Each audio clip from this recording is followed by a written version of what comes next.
Step by step on business. That's on my mama, watch me spin on me and split, now I can't feel it. We in the trap, we sold the city on my biddy. Take these diamonds off and show you how we lit it. Welcome back to another episode of Before the Horn podcast. This is episode 56. As you know, I'm your host, Khalil. With me, as always, I got my guy, Daywan. We back. Let's go. Yes, sir. Yes, sir. We got a lot to talk about. We got to talk about around the Hardwood. The playoff push is here. We got 2 weeks left of basketball, so all these games count. So we got to discuss that. This upcoming weekend, we got the Final Four matchups, the women and the men's. The women Final Four matchups start Friday night. Men start Saturday, and we're rolling through the weekend with that. As well as talk about the comments that LaVar Ball made about his two sons and their injury history on why they keep getting injured. So we're going to sit there and discuss that, as well as finish it up with the Stefon Diggs trade. He has gotten traded to Houston Texans. So we definitely got to dive in that. What do we see the future for the Bills and the Texans moving forward? All right, guys, welcome to episode 56. Let's get it. We're going to kick it off with Around the Hardwood. You know the topic we do. Talk about the latest couple NBA games. We're going to start right off with the Phoenix Suns. They defeated the New Orleans Pelicans on Monday night, 124-111, with Devin Booker leading the team with 52 points. Yeah, this was a great game by Devin Booker, honestly. Like you mentioned, he put up 52 points, and essentially they needed all of them get going. He got it rolling, and he just never looked back, and he was efficient with it as well. And that was the biggest thing. It's him being efficient, 19 for 28, 52 points, and he also had 9 assists, which is pretty underrated. Another big performance in this game was Yusuf Nurkic had a 19-19 game, which is big against a team that's been rolling and getting it going lately. Zion had him amazing game, 30-point game. They did not have Brandon Ingram in this game. So we're gonna see what happened there. We know what this Pelicans team has been rolling lately, especially with Zion getting back in shape and getting, back to the peak performance that we expected him to be when he first got into the league. He's finally getting there now. But these games matter just a little bit more for the Suns right now, just because they're in that fight right now. They're in the 6th seed, but they're tied with New Orleans. So this game meant a lot as far as that playoff push. So right now, the Suns are out of the play-in, and the Pelicans are in the play-in tournament right now based on the head-to-head matchup. Great game by D-Book, like Khalil said. 52 is his 5th highest scoring game in his career. The Pelicans did come up short, but this loss kind of hurts the Pelicans. As like Khalil just said, the Suns and Pels are currently tied for 6th in the West. So who's going to be in the play-in and who's not going to be in the play-in? Also, just like Khalil also noted, great game by Yusuf Nurkic. I would love to see the contributing cast such like Bradley Beal. I mean, we talk about Bradley Beal. Bradley Beal don't really be doing too much anymore, but he dropped 13. The Suns bench, of course, didn't really do too much. They only had 9 collective points in total, but when D-Book dropped 52, you don't really need to do too much. So, a good win by Phoenix. All right, let's move on to Tuesday night. We saw a duel against 2 of the best big men in the NBA. Nikola Jokic and Victor Wembanyama had a duel, but the Denver Nuggets outlasted the San Antonio Spurs 110-105. What do you think about this game? Jokic had to put on the cape and be Superman in this game without Jamal Murray. Honestly, I'm going to be honest, this game was a little bit closer than I like, just to give the fact how bad the Spurs are. Don't get me wrong, you had an amazing game from Wemby, 22 points, 15 rebounds, 8 assists, and 9 blocks. He's my pick to be defensive player of the year this year. Rightfully so. He's earned it, what he's done on the defensive end, and he had a big game with those 9 blocks. They needed all 9 of them. But this is a game that I still feel like shouldn't have been close to Jamal Murray or not, just because this firepower they got over there. Michael Porter Jr. did not have his best game shooting, 5 for 16, but we get games like that from Michael Porter every once in a while. So you kind of you deal with the ups and downs, and this one was just one of his down moments. We've seen it before. But Reggie Jackson didn't play well as well with 4 for 13, and Kentavious Caldwell-Pope was 1 for 8 from the field. So Jokic really had to do it all in this game. He took 32 chops. That's not something that Jokic usually does. But, when you don't double Jokic, he can still score the basketball at will. Is when you bring that extra help. He's an amazing passer, so he gets it to the right guy. But like I said, Jokic had to do what he had to do to get the dub. But it was a big time performance from Victor Wembanyama as well. Not gonna lie, Denver, y'all did keep this a little too close, and Jokic just had to put on a Superman cape, like Khalil said, carry the team with a great double-double. But KCP and Reggie Jackson, I need a little bit more if y'all gonna be in start lineup for the night. Also, the bench for Denver was not great at all. They only had 17 collective points. And for the Spurs, Victor Wembanyama taking 29 shots. It's kind of a lot, but I mean, he had a great game regardless, especially with those 9 blocks. They added a lot as well. The Spurs just came up short. We all knew this was going to be a great year for San Antonio, but next year, if they get more supporting cast to help Victor Wembanyama, this is going to be a really good team led by Greg Popovich. So I'm excited to see the Spurs team next year. It's kind of a wash this year, but this was a great game between two of the best big men we have in this league today. Let's stick with Tuesday night. Let's talk about how the Golden State Warriors, they defeated the Dallas Mavericks, snapping the Mavericks 7-game win streak. They defeated the Mavs 104-100, despite a triple-double by Luka Doncic. This is a big win for the Golden State Warriors. And the biggest surprise of this win is that the fact Steph Curry only gave you 13 points, shooting 5 for 18. Yeah. And when we talk about that, we also got to talk about Luka had him a triple-double, 30-point triple-double. Kyrie chipped in with 27. You got 20 from PJ Washington. But down the stretch, they just did not execute it the way they need to.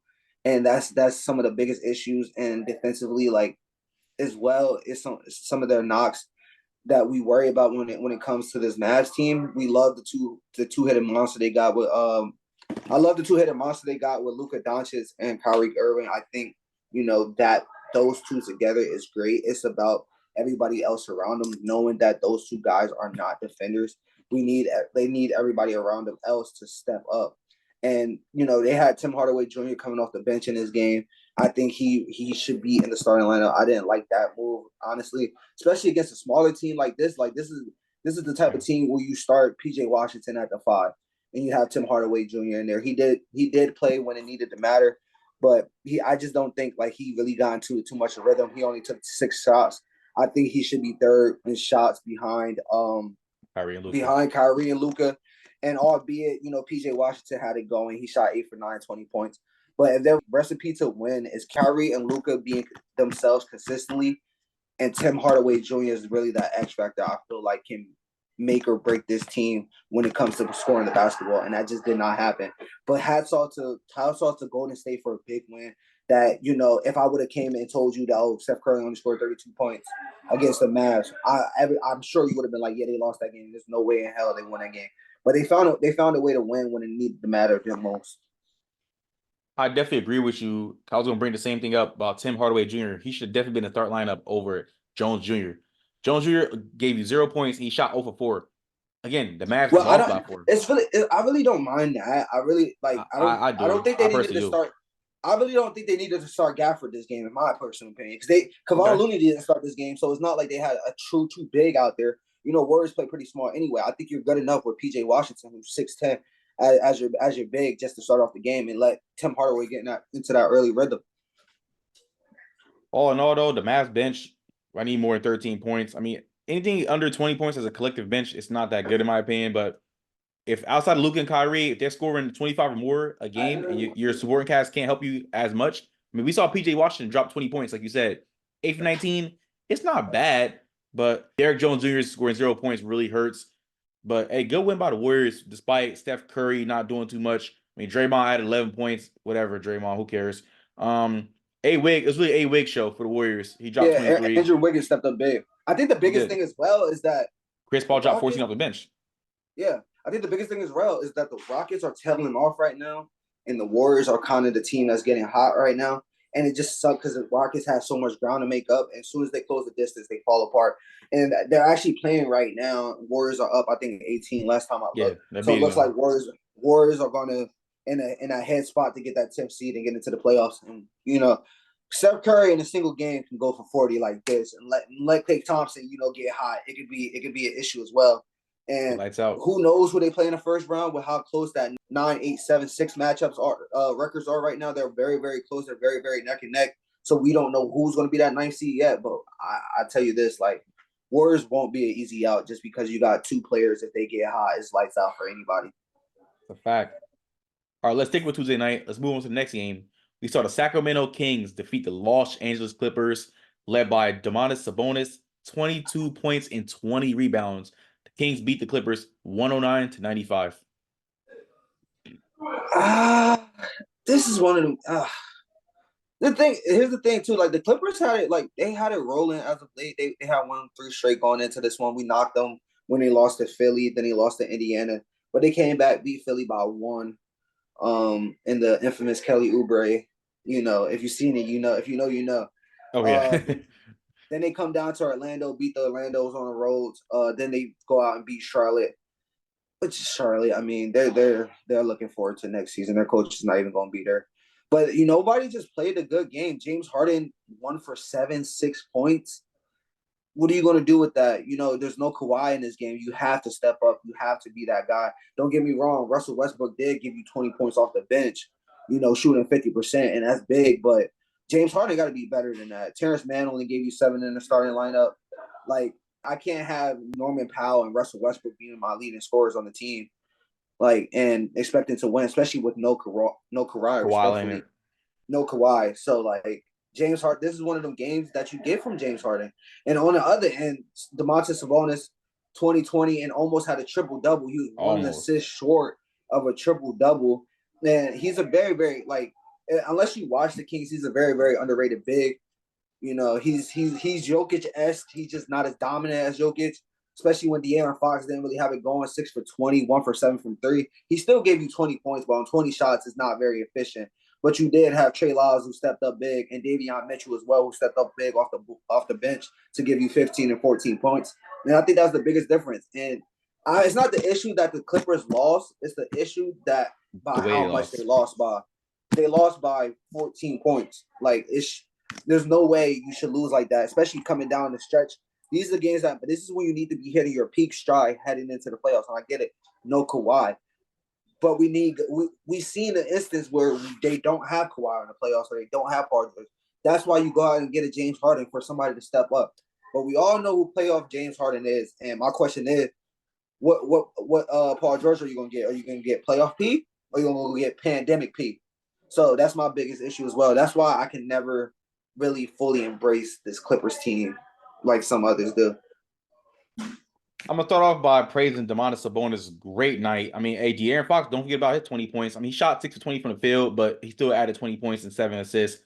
Sabonis was 1 assist away from a triple-double. Do you know how much 22 and 20 and then 9 assists on top of that is dominant? And I agree with you when you said that. He's definitely Jokic-esque, just not as dominant. The Kings bench also stepped up as well. I'm happy to see that. But I'm going to jump right to the Clippers. Not really surprised at all. And then we talked about the Clippers in the last episode. I'm not surprised by them at all. A game without Kawhi Leonard. This game that we should have saw. I mean, PG dropped over 18. PG dropped 18, but this is a game that I would have definitely want to saw at least 20 or more from James Harden. 6 points, 1 from 7 from the field. Only hit 1 3-pointer. And then Terrence Mann, you only dropping 7 points. Norman Powell and Russell Westbrook were your leading scorers besides Paul George. And y'all know how I feel about Russell Westbrook. I think he's washed. I mean, in my opinion, I'm sorry, with all due respect. His whole team is not that good in my opinion. I never was a fan of the Clippers. Like me and Khalil said on the other podcast, only player we like on the Clippers is Kawhi Leonard. Everyone else is like a hit or miss, or we just don't like him. But this is bad by the Clippers. They're probably gonna be a first-round exit. I'm calling it right now, just because of their performance down the stretch. And like Khalil said, you can't perform down the stretch. We know how you're gonna probably play in the playoffs. And honestly, I don't see no surprises here by this loss. So doing by Sacramento, like the beam. All right, last game we're going to cover for tonight that occurred on Wednesday. We saw the Boston Celtics completely dominate the Oklahoma City Thunder 135-100. OKC was without Shai Gilgeous-Alexander and Jalen Williams, but a completely dominated game by Kristaps Porzingis. What do you think about this game, Khalil? This is what makes Boston so good, and is their depth and the way. Like I said, it could be anybody any given night. Porzingis is 7'3". He's a matchup problem with anybody. You had JB and JT who got it going early. Then my biggest issue though is that they got up that they do what they had to do. Porzingis 27-12, JT 7 for 15, 24. Jaylen Brown 23 points as well. You have Drew Holiday that chipped in with 12, 7, and 4, as well as you got 3 people off your bench in double figures as well, which helps out a lot. But my only issue with this team is when it's going to come down to the stretch and in some of these playoff games, and this is kind of tell off, not even from this game, but some stuff that I've seen from Boston throughout the weeks. They fall in love with the shots too much. Too much. I'm already not a fan of the coach, if I'm being honest. I'm really not the biggest fan of Joe Mazzulla. Yeah, Joe Mazzulla, yeah, neither. I could care less for him. I don't think he's that good of a coach. in my personal opinion. Obviously, they got the best record in the NBA right now with 66-16, but they also got the most versatile roster, in my opinion. When you look at who they got from Jaylen Brown, Jason Tatum, Porzingis, Holiday, White, then you got players off the bench like Horford, who's coming off the bench. Hey, Pritchard is a solid bench player that comes off the bench. Even Sam Hauser came on this year as a wing guy that could shoot, and that gives matchup problems for a lot of people, especially when you got two of the best wing players in the league, and then a big that's going to be a matchup for anybody. Boston, this is a great game. I would love to see Shai and Jalen Williams play. Maybe this might be a different outcome. I still think Boston would win this game. But overall, great game. Like me and Khalil said, before the season even started, any of these guys on Boston's roster could give you a great night, and it was just led by Porzingis tonight. I do agree with you, Khalil. They need to be better down the stretch. We've seen some shaky losses lately from Boston Celtics, but if they can get it together, they definitely make a run in the East, let alone in the playoffs and make it to the finals. Like we also said in earlier episodes, it's championship or bust for this Boston Celtic team. Overall, great night. I know Oklahoma City was missing two of their best players, but it does not matter. A win is a win. Great game by Boston. Huge 35-point win. Let's see if they can keep rolling to the playoffs. But ladies and gentlemen, that is it for that segment around the hardwood. You all know how we do it. We give our thoughts and opinions on the latest action in the NBA. Give us your thoughts and opinions in the comment section about the games that we covered. All right, let's move on to the next topic. On Wednesday, LaVar Ball spoke out in regards to his son's injuries. And the sons he talked about is Lonzo Ball and LaMelo Ball. They have had a lot of season injuries, mainly Lonzo, a lot of season-ending injuries. This is LaVar Ball's quote. The reason they hurt is because they got away from me. They started doing these Rudy Tube workouts because if you keep running them hills, you're going to keep that power and that strength. A lot of things have to do with them raggedy shoes that Melo be wearing. Them shoes are not made the right way for him. That's why he keeps tweaking his ankle every single time. Now, we all know how LaVar used to be back then before Lonzo got drafted. LaVar was always in the media. He had more media coverage than his sons, whether it was in high school, college, let alone got to the league. It was still LaVar over Lonzo and LaMelo, but thank goodness his light got dim. But he wants to keep himself relevant and tune the light back up and put the spotlight back on him. So, hey, Khalil, I want to hear your thoughts and opinions about LaVar Ball's quote. Do you agree or disagree with his comments that were made on Wednesday? I agree. I'm not gonna lie. I really do agree. When you look at it, they was never really hurt going through high school, college, and everything else. And when you mentioned it, I don't know if you mentioned the part where he said them running hills, but that might be a factor as well. When you look at the way LaVar Ball was in the NFL, the way NFL players train and the way that NBA players train is a little different. Don't get me wrong, the sport requires different type of stuff, but at the same time, like he might be right, but at the same time, neither one of his sons are built like him or Jello for that matter. I think Jello is more of his type build, his type body size, but I don't think he's wrong. I'm not gonna lie. And usually, like the shoes are tailor made. I don't know if the shoes. I don't play in mellows myself. I do hoop a little bit. I do not play in mellows. It's not kind of my forte. But I'm also not the biggest Puma guy either. Like when I think about it, like Puma is not the shoe I'm going for. But that's who LaMelo signed to. So like he has to have his shoes through Puma at this point. I don't know how his contract is structured, but you're right. Like it's an issue with the amount of games they're playing for like two guys that was essentially healthy through their early basketball life. Now all of a sudden you get to say NBA, and you're not as durable as you used to be. Like I don't know what the correlation is. Maybe it's something about how the new medical, like they try to rest players and stuff like that. But not gonna lie, I don't think rest is the best thing for players because like you're telling them to take it easy, go 25 miles per hour in your workouts, go 50 miles per hour, rest, and then be 100 miles per hour in the game. It just does not work like that. That's it's just you're bound to mess something up, whether it's a muscle strain or something like that, or a twisted ankle, whatever the case may be. Like you have to do everything full speed. It's when you slack off is where the injuries start to come. And let's be real, since in this new age, load management era, I feel like superstars have been hurt a lot more than in the past before when players were playing all the time. So like, I think it has something. I think he's not off. I think people gonna probably knock the comments because of the messenger and who he is, but I don't think he's far off from what he's saying. To be honest. Now I'm gonna keep it a stack. In the past, I was never the biggest LaVar Ball fan. I always thought that he was doing too much. He's putting himself out there more than he should have been putting his sons out there. but a father knows what's best for his son. And as a former athlete, he ain't wrong. Them hills, because in football, we ran hills like a mug. We ran hills like a mug. Even in basketball. I know you don't have hills in basketball, but that does help with your power and agility and strength. And he's not wrong. We never saw LaMelo or Alonzo and his boys hurt when he was younger in high school, nor in college like that. He had them right. So again, a lot of people going, like Khalil said, they gonna hate that the messenger said it, but the message is actually true. And again, I'm not the biggest fan of LaVar Ball. He had some crazy takes in the back then, talking about he could beat certain athletes and he could do this and do that, whatever. But let's keep it real, bro. Them big baller brand shoes that was retailing for like what, 400, 500. Them shits was gonna help Lonzo or LaMelo anyway. And I heard there was some sus deals going on with big baller brand. Like LaVar was like trying to milk the money from his sons. That's why Lonzo and them dropped out of that. No. It was the business partner they was in business with that was the shady one. Okay, so it was His something name was like like that. Yeah, Allen something. It was yeah, like it Allen was something like something. that. Yeah, that's why they dropped away from that stuff. But hey, all I'm gonna say is LaVar Ball is back. He owned something because let's be real, Lonzo Ball, I think his career is probably gonna be over soon.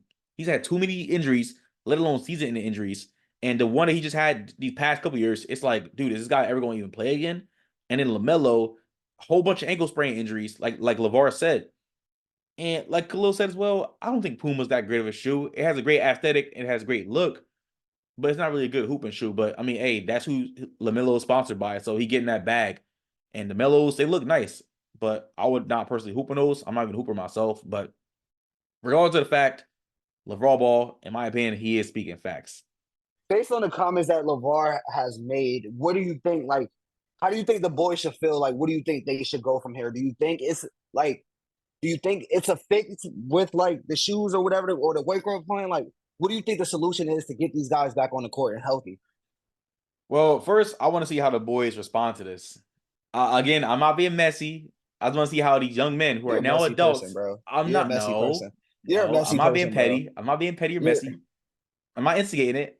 I just want to see what they say. I want to see how they respond to their father's claims. Because look, they're grown ass men now. They're not little boys no more. They're grown ass men. They're making their own money and they're well off adults. I want to see how they respond to their father. Their father had taken most of the spotlight from their lives growing up. So now they're on their own, making their own spotlight. He comes out years later and starts talking again. But he's not wrong. But to answer your question, to get these guys right, I would say get them the right trainers. Like, hey, LaVar, instead of making comments, get the right trainers for your sons. I mean, yes, both of your sons are making millions of dollars or made millions of dollars. Either get back in the lab with them or find some trainers to help them. Again, they're adults. Who knows if they want to listen to their father or not, but maybe they might want to start because both of these guys have been off the court for a little bit, especially Lonzo. Yeah, Lonzo got that knee injury. Hopefully, from the last reports, probably like a couple months ago, everything's on the right track. So hopefully he's back by next year because he's been off the court for like 2 years now, 2+ years Yeah, now.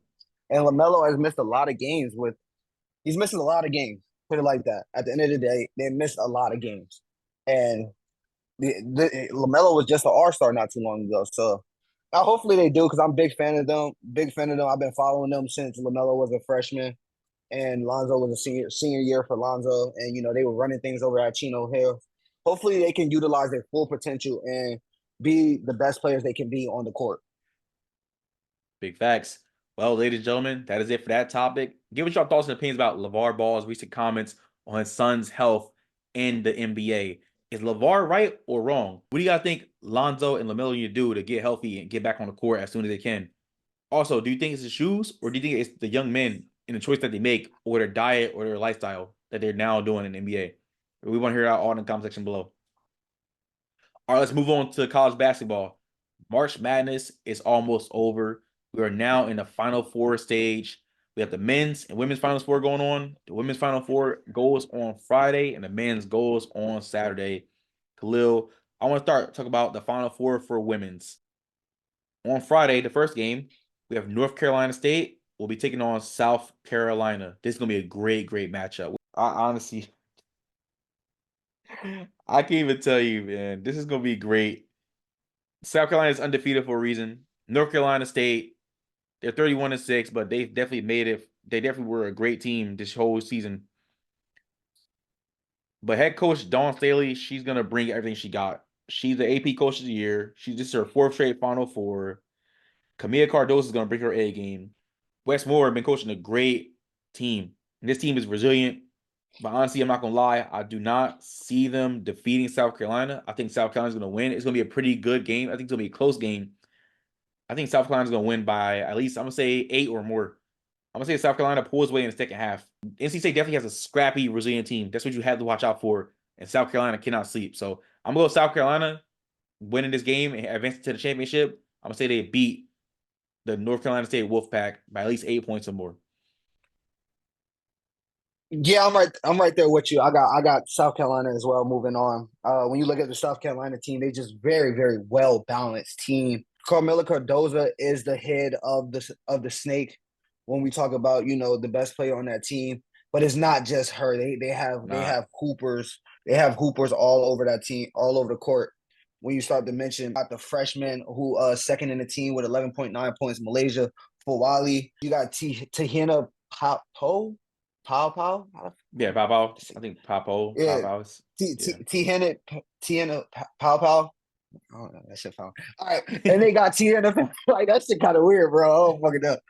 And you got Tiana Popo as well, who's in double figures. But when you really look at the team, you have 7 people who average over 8 points. So that just goes to show you at any point in time, anybody can get hot.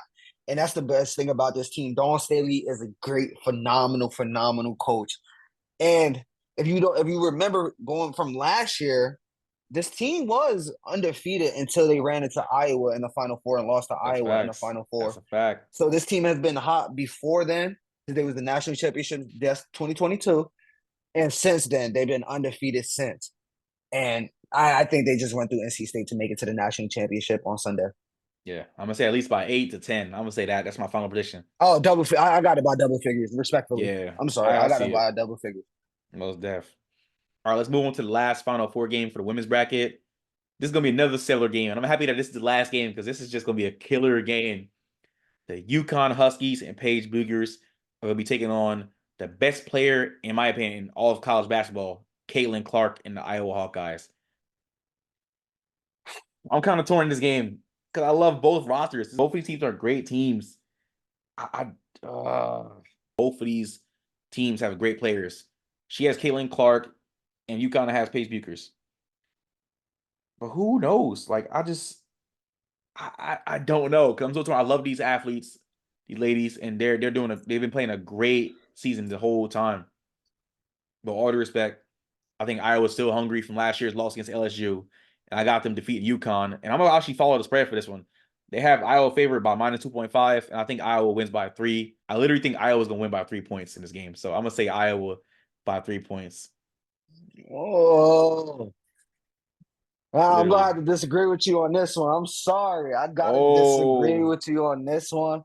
I am going to UConn Huskies. And like you mentioned, it's going to be a big, big matchup of 2 of the best women this college game has to offer, and Caitlin Clark, who is the best women player I have ever seen in college. So you got her. I was like, whoa, I was about to say, why you made that face? I said, yeah. You got her facing Paige Beckers. You got to remember, Paige came off an ACL injury just a year ago, so she was out the whole 2023 season. So this has been a redemption year for her. And Gino Ariema as well, because if I believe so correctly, they got bumped out in the Sweet 16 last year. That is unprecedented territory for them. And in my opinion, Gino Ariema is the best coach of all time in women's college basketball. All respect to Pat Summitt and everything there, but Gino Ariema. Pat Summitt? Yeah, all respects to Pat Summitt. Look at the resume, man. You gotta remember those teams he coached, those players he coached from the Meyer Moores. He goes back to them days. You know how them teams used to go. But I think UConn makes it back to the national championship. Even though this is not her last year, she will be back next year. Mm-hmm. I think this is Caitlin Clark's last college game she ever plays. Yeah, no, it is. Wait, no. You're tripping. I'm sorry. I'm having to disagree with you. No, bro.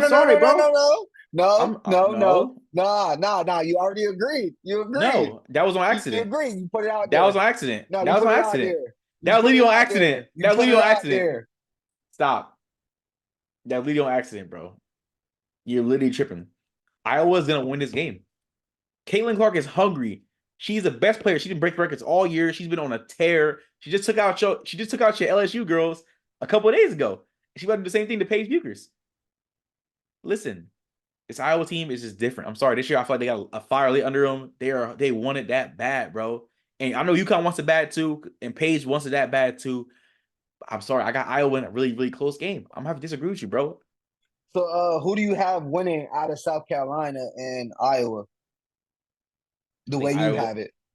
I think Iowa can win it again. I think they could beat South Carolina just like they did last year, bro. And this is, I know it's a crazy take. Outside, it's a crazy take. South Carolina is a different breed, and I think this also will be a close game. With all due respect, I think I just love Caitlin Clark, bro. As a player, I just think she's gonna get it this year. I'm not saying it's rigged or anything. Just like every year we say Patrick Mahomes is the chosen one. I think this year Caitlin Clark is the chosen one. I'm sorry, with all due respect. I don't think it's because of skill or anything. Like she's definitely a skilled basketball player, and the players around her are good too, but they're not as good as South Carolina. The coach at Iowa is definitely not as good as the coach at South Carolina. We could just put that out there right now too. I just personally think Caitlin Clark is just a chosen one, so I think Iowa's gonna take it home this year. Who you got? Mm. One, I don't even have Iowa in the national I know championship. you got. I I have know. South Carolina going up against UConn, and South Carolina completing their undefeated season at 38-0. That's just me, man. I think South Carolina wins it all. They're the best team. They're the best team in women's basketball.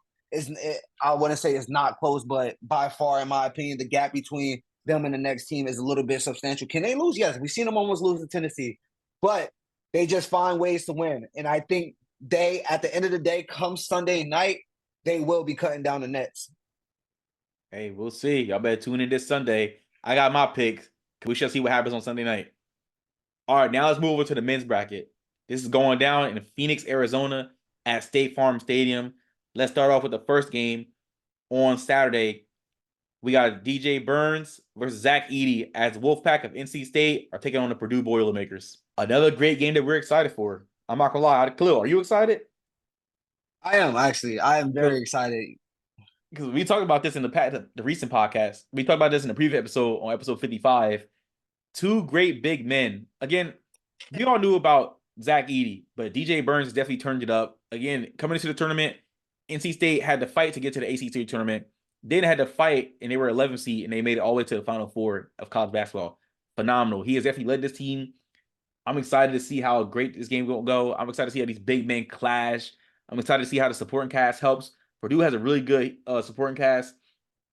DJ Horn for NC State. They have a solid supporting cast, but he's definitely been carrying his team. But with all due respect, I think Zach Edey continues to erase the narrative that he's big and soft and he's just tall for no reason. He's going to continue his dominant performance. I'm not saying he's going to drop 30 or more on DJ Burns' head. I definitely got him dropping at least 25 or more and taking the Purdue Boilermakers to national championship. Yeah, I'm right there with you. I think this is their get back. I said it before. When you watch Zach Edey play, he plays like he has something to prove. Like he wants to prove the doubters wrong and everybody who's been calling him soft or whatever the case may be. And he's going against a Mack Truck and DJ Burns, a defensive tackle, and like in my personal opinion, offensive tackle period, whatever side of the ball you want to put him Or in. guard.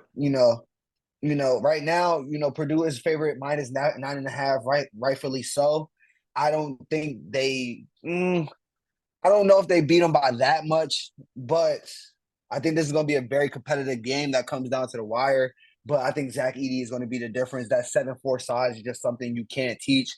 And sometimes you just don't have an answer for 7'4", And if he gets in that mold where when he got something to prove, I think, they take this one and run away with it. Most def. All right, let's move on to the last game tonight for the Final Four on Saturday. The Alabama Crimson Tide are taking on last year's national champions, the UConn Huskies. Woo. I'm going to say it right now. I got UConn. I'm not going to waste my time. I'm really not going to waste my time because this is just going to be a great game. Tristan Newton for UConn has been really good. So is Mark Sears for Alabama. Let's not forget about Donovan Clinton. I think he's just the best player on this UConn team. He's definitely been carrying them pretty much this whole tournament. UConn is a great coach, great built team. They're big. They're relentless on defense. It's hard. They defend the paint really, really well. I'm excited to see how they go out there and face the Alabama team, who's really good outside the paint. you got to watch out for these guys. They can shoot the ball really, really well. When they go on a streak, when they go on a run, they're really good. Especially when they get locked in from the 3-ball, Alabama's really good. So UConn has to watch for that. I think Alabama's game plan will be to shoot outside the paint as much as they can. But UConn got some great defenders. But all in all, I'm going with the spread on this one for sure. I got UConn winning this game. Yeah, man. I'm not gonna lie. I'm going UConn too. They've been the best team in basketball all year, and I just don't think Marcus Sears and the Alabama Crimson Tide just have enough to deal with UConn. What UConn can, dish out and deliver with Tristan Newton and Donovan Clingan. Yeah, like I said, they're on the run right now, and I just don't think that Alabama has enough. Don't get me wrong, Alabama has been a good story. Nobody I know I didn't have them making it anywhere near the Final Four. Same. But yeah, nah. I think UConn going to go out there and take care of business to set up the matchup between what we both says in our personal opinion would be Purdue versus UConn Monday night for the national championship. Who do you got winning? I said it Who you before. got? Who you got? Said it before, and I'll say it again. I said UConn has a chance of repeating, and I'm going with UConn Huskies. They're going back-to-back national championships. It'll be a great defensive battle. Zach Edey and support cast for Purdue. UConn has a great defensive team, like I said. That's why I think they're going to choke Alabama this Saturday. But I definitely want to see how they match up well against Zach Edey and the Purdue Boilermakers. But I think UConn is going to take it home again. You got UConn going back-to-back? I do. Not gonna lie. I can honestly care less for either one. I'm not gonna lie. I can care less for either one. Oh my God. UConn and Purdue definitely spank Duke. I'm just letting you know that right now, bro. You know what you could do? I ain't gonna say it on here. Let's keep it PG-13. Anyway. Give me Purdue. I said they on a Virginia-type run from a few years ago when Virginia got bumped out in the first round and came back and won a national championship. So I got the Boilermakers cutting down the Nets Monday night in Arizona at State Farm Stadium. Give me Purdue. It looks like we both got different predictions for the men's and women's brackets. But ladies and gentlemen, we want to hear y'all thoughts and opinions and predictions in the comment section. Just know, Truth Teller always gonna strike again. Watch. Don't let me be right. Don't let me be right. All I'm gonna say is if you're right about these games, I'm just gonna block your number now. I'm just gonna block your number. Hey, you can block me. Cool, block me. You're gonna have to see me Monday. Have to see me Monday. Block me. Could you all right? That's fine. It's fine by me, man. It's fine by me. Give us y'all predictions for the men's and women's brackets in regards to Final Four and who you guys are going to see the national championship. We want to hear y'all thoughts and opinions and predictions about that below. And for national championship games, who do you guys think is going to win the natty for both men's and women's brackets? Leave that all in the comment section below. All right, last topic for the night. We had a blockbuster trade that occurred 2 days ago as the Buffalo Bills and Houston Texans have interacted in a trade, sending Stefon Diggs to the Houston Texans. They traded the Buffalo Bills for a 2024 5th-round pick and a 2025 2nd-round pick.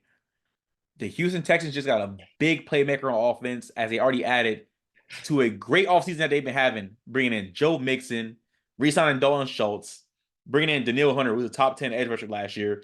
Yes, Khalil, you heard me say he was a top 10 edge rusher. Don't start. Relax. Regardless, all on top of making it to the divisional round when they lost to the Ravens, but CJ Stroud definitely was the offensive rookie of the year. He was a great player last year, and they were led by head coach DeMeco Ryans. So how do you feel about this trade overall, Khalil? Overall, I think this is something that we all seen coming at some point. We did not know who, where, or what, like where Stefon Diggs was going, but we kind of seen like the chemistry just wasn't there. We talked about it last offseason, and I guess they found a way to mend things. But coming down the stretch of this season, like they just wasn't right all season. And, so we seen the comments that Trayvon Diggs was making in the media. I'm not going to lie. They both starting to blow me what they did. they Twitter fingers starting to blow me. Both of them, like chill out on the Twitter stuff. Like You love Trayvon Diggs. no, Don't do that. Don't disrespect Trayvon Diggs. You love Trayvon Diggs. You think he's a top 3. You think he's a top 3 corner. okay. Okay, sorry to interrupt What you. he Keep going, bro. what he do on the field and off the field is two different things. I'm Listen, just saying. listen. You can separate. You can't separate the two, but I can. Because let you tell it, Draymond. Draymond is a bottom 50 player of all time, in your opinion. But anyway, I'm Sip my sorry. I'm water. sorry I had to mention his name. I'm gonna sip my I'm water. sorry. But yeah, like I don't like all the talking, but I think this is something that needed to be done. Buffalo tried to go all in. They went all in, but at some point when you go all in, at that point you got to tear it down. And they came to that point, and hopefully they look to the draft. There's still a couple of receivers out there. When you talk about Odell, Tyler Boyd, stuff like that, you still have a few, quality receivers on the market. And like I said, this draft class as well is pretty deep. So you could probably find you one late in the first, in my personal opinion. But this is a big, big pickup for the Houston Texans. I mean, look at the rebuild they did within a year and a couple months.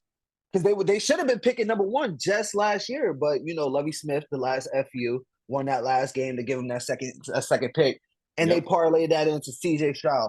Then you go out and draft Tank Dell. Then you already had Nico Collins on your roster. You go grab a Dalton Schultz, re-sign him this offseason. You go pick up a Joe Mixon, and not to mention you already mentioned the top 10 DN, which I told you about. Well, we're gonna go past that they picked up this offseason as well. They just have a lot to go. They have a lot to utilize offensively and defensively right now. And not to mention they still have the defensive rookie of the year and Will Anderson. So I'm excited for this team. Josh Allen bust allegations are about to come back out. With all due respect, I'm sorry, Josh Allen. No, I'm sorry. Y'all know how I feel about Josh Allen. He's overrated. I forgot you was a hater. I'm not a hater. No. He's I forgot. He's a top 10 quarterback, but he's just not that great. And we're about to see it again. I know every quarterback needs a receiver to be good. You see, Patrick Mahomes goes to multiple Super Bowls with and without Tyreek Hill. So I don't want to hear it. Stop comparing Mahomes to Allen. I've said this before in the summertime, and I'm saying it now. Josh Allen, your best receivers right now are Khalil Shakir, Matt Collins, and I don't even know who else. Curtis Samuel. They got Curtis Samuel. Curtis Samuel. Yeah, Curtis Samuel. That's who it is. All right. You got better draft receiver in the first round because, hey, Dalton Kincaid is right now your best receiver, and he's really good. He's a top 10 tight end at his position, but he's not a receiver. He's not Travis Kelce. So, hey, good job. I seen it coming. with Stefon Diggs. He didn't look happy the last 2 years in Buffalo. I knew he's going to be out of there. I said this, but Buffalo's definitely in rebuild stage, but I'm excited for Houston. I can't wait to see what the Texans do next year with that loaded offense. Like, Khalil, you just mentioned all those names. C.J. Stroud. They bring in Joe Mixon, Nico Collins, Tank Dell, Stefon Diggs, Dalton Schultz, and they have a solid offensive line. What more can you ask for? But what were you going to say, sir? I'm sorry. I was just so excited. Nah, I just want to see where your head at. It's not too on topic, but I just kind of see where your head at. In your personal opinion right now, who's the better quarterback out of Josh Allen and Jalen Hurts? Next question. No. I just want to see where you're at. I'm going to move on. Don't get me wrong. I'm going to move on. I just want to answer the question. I mean, who's been to the Super Bowl before? Who's been to a conference championship? Actually won one before. But if we talk about overall quarterback, Josh Allen is a better quarterback. He's just overrated. When it matters, he can't get it done. We've seen Jalen Hurts get it done. He just couldn't get it done when it mattered in the Super Bowl. Yes, he fumbled in the Super Bowl. Josh Allen is a better quarterback than Jalen Hurts. But Jalen Hurts is more athletic. Okay, we can leave it there. We can leave it there. I just just a real quick question. But back to my main question and what I'm really wondering, do you think this team is a threat to Kansas City Chiefs? Well, I mean, anybody can get got during regular season. We've seen it before. But in the postseason, I'm going to say no. Like, let's be real. The Texans have to first get past the Ravens as well. They got to get past the Bills. They got to get past the Bengals. We can't forget about Cincinnati. They got to get past teams like Cleveland, who might be on the come up. Like, you can't just worry about the Chiefs. You just other teams in front of Chiefs, like Miami Dolphins. Don't forget about them. The New York Jets. Who knows how they can be when they get Aaron Rodgers back. So I can't just jump straight to the Chiefs. Can the Texans get past those first handful of teams in the AFC first before they get to the Chiefs? But to answer your question, I don't think they can get past the Chiefs. Maybe in the regular season, but definitely not in the postseason.